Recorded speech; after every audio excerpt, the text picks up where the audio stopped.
गोश्त है उसको इंग्लिश में क्या कहते हैं? हाथ खड़ा करके हाथ बताना खड़ा होता करना है, है ना, ऐसे फौरन नहीं से होता। बता दिया हाँ। कि बस मैं जल्दी से जीत जाऊं, बस मैं जल्दी से बता दूं, और आपने जिसको भी बोल आंसर दिया आएगा वो कि सबसे मीट। हैंड रेज करके बताएगा। ठीक है, आप ठीक पूछो, है, पूछ रहा हूँ। और अब मैं ये पूछूंगी कि गोट को के गोश्त को वो इंग्लिश में क्या कहते हैं? मटन।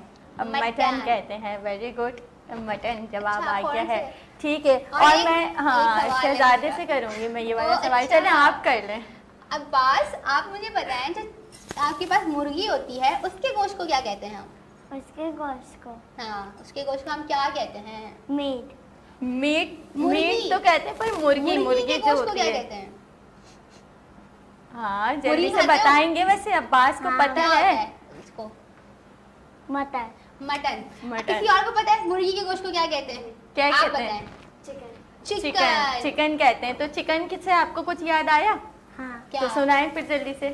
चिकन बनाना, चिकन बनाना, चिकन बनाना, बनाना। बना